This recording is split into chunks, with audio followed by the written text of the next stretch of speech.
Hello all, Rick here with a follow-on video looking at that true frontier of Star Trek's galaxy. There are large unexplored areas of the Alpha and Beta quadrants that even by the turn of the 25th century the Starfleet is still mapping, and has been doing so for generations already. But just as I took a look over here on the maps, I thought we should look below towards the galactic rim. From exploring a number of maps, we do encounter the age-old problem of travel times in Star Trek, as some of these locations should by rights take months, even years to get to, even at warp speeds. This is especially true of the original series era, in which the Enterprise explored the galactic barrier, the very edge of the Milky Way, while routinely exploring nearer to the core of the Federation space, like Vulcan and Earth. Additionally, as with other mapping videos I have done, I will be using cardinal points to refer to the directions on display, despite it being space, with galactic north referring to the middle of the Milky Way, and the south being the outermost edge of the galaxy, for the sake of my smooth brain.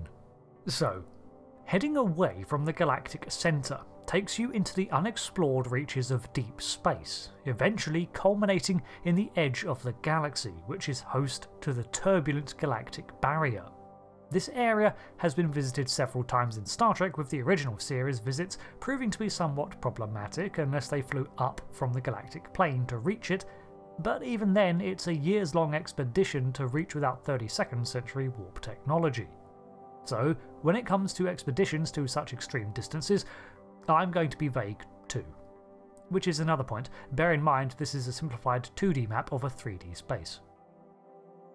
Much of the exploration into this direction, however, is contained or curtailed by the discovery of other intergalactic powers, not all of whom are happy to allow Starfleet through their space.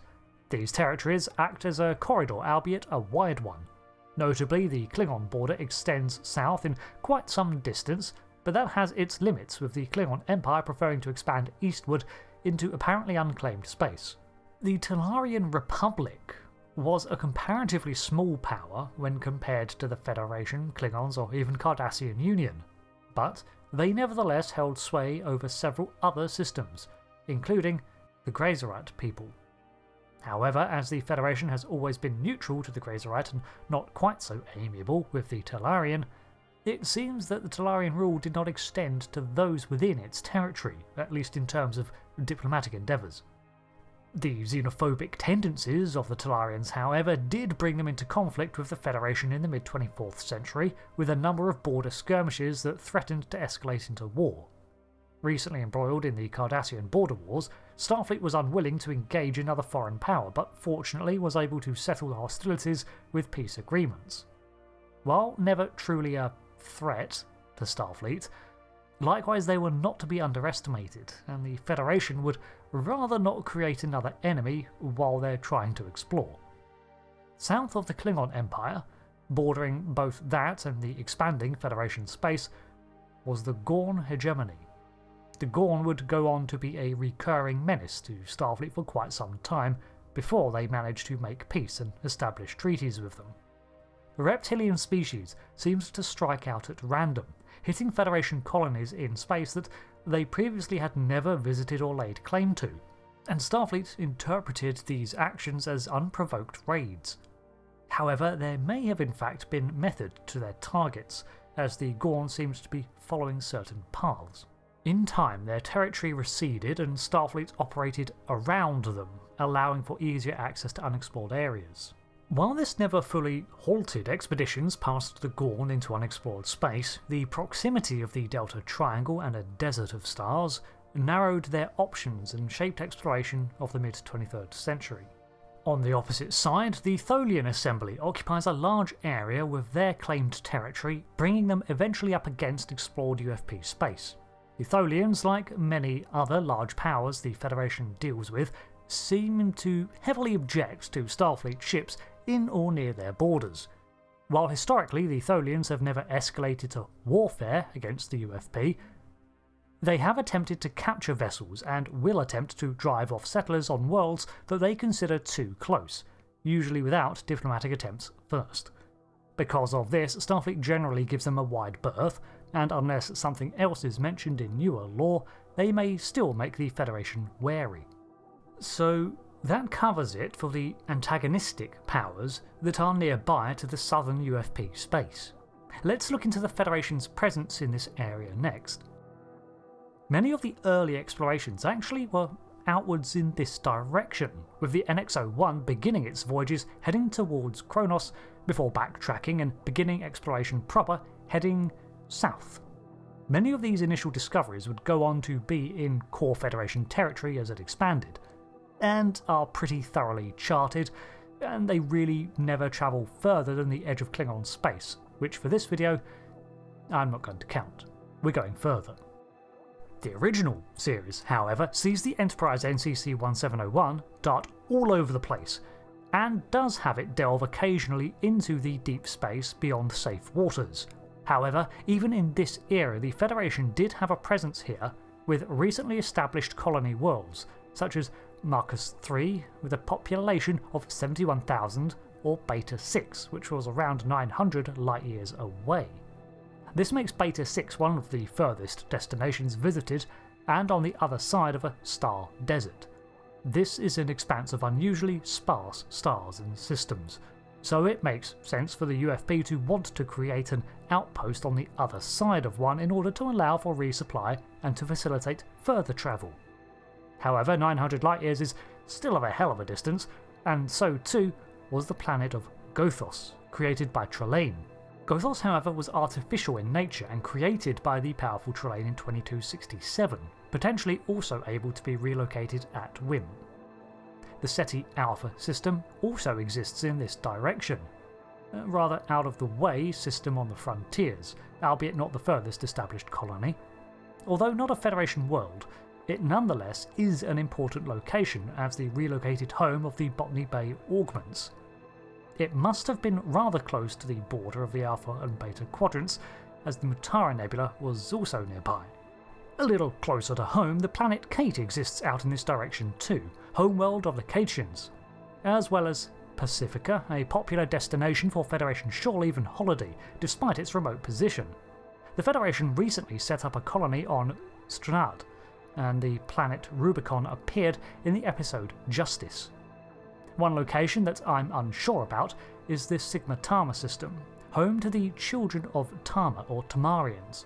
In canon we don't have an exact location, but maps do place this at the fringes of explored Federation space, which would make sense chronologically, as they are still relatively new encounters for the 24th century Starfleet, but relations seem to be developing well and increasing encounters and ties by 2381.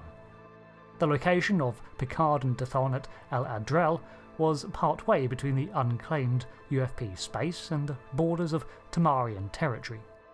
As we head further south and west, we encounter an area collectively known as the Pleiades Cluster, which saw the continued establishment of attempted Federation colonies, such as Velara 3.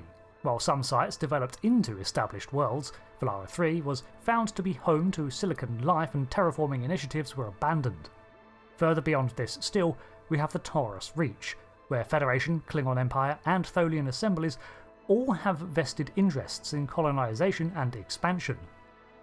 The Delta Triangle is a strange area here too, an area that saw the disappearance of the test ship SS Bonaventure in 2079, and something of a Bermuda Triangle. The Metron Consortium exists in the east of these unknown reaches, and still remains largely unexplored by the 24th century thanks to their power being far in excess of Starfleet's.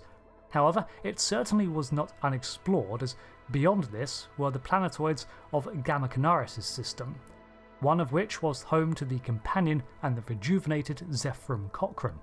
Continuing the theme of extremely powerful civilizations, the system dubbed Gateway was out in this unexplored direction too.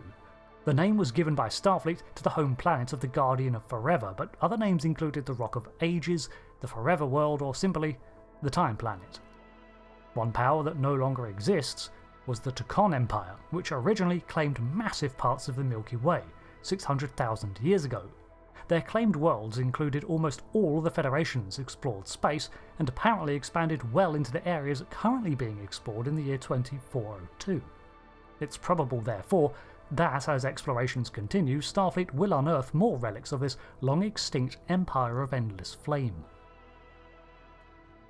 Mantilles is reputed to be in this area, as the Pallas 14 system was an associate planet of the United Federation of Planets, and possibly a member or seeking membership in 2269.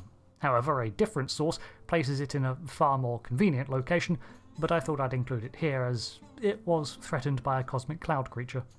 Questar M17 remains one of the furthest most visited systems, and it was at the very edges of the Milky Way galaxy and home to some very strange effects. However, its exact location is kinda suspect in charts, and the like for the same reason as visiting the galactic barrier was. The travel time should have been in years if it was consistent with warp travel of the time, not an episode. So, the edges of the Federation explored space are hemmed in by other political powers, limiting their exploration in these directions. However, a swath of mapped stars includes numerous strong Federation member worlds for some time, like Kate, and they're joined by numerous colony sites and settlements. While the eastern direction of the map saw the settling of numerous non-Federation humans in times past, the setup in this direction seems to be historically UFP-initiated efforts. Over the 23rd and 24th century, more and more colonies and starbases were founded, while vessels established trade lanes and truly began to settle this area. By the late 2300s, these are firmly established areas, but where exploration is still ongoing and the furthest frontiers are bringing with them unexpected encounters. Occasional trips into the unexplored have yielded some of the stranger encounters, especially in the 23rd century, with the Guardian of Forever, the Metrons, Trelane, and the Delta Triangle, and other such mysterious and powerful encounters. With this area too being home of the Tacon Empire, it suggests that some of the oldest civilizations may have in fact originated here, and that Starfleet is only just beginning to uncover and explore these stars that once upon a time shone on empires now evolved into godlike power or mythology. Julian Bashir naively considered DS9 to be the frontier of UFP space, but with Starfleet continuing to push in this direction, they really are encountering the unknown with every passing year. The seas beyond these worlds I have mentioned are for the intrepid explorers assigned to long-term deep exploration missions. Waters that the Galaxy class and Intrepid were created to chart, with starbases being founded to supplement endeavours.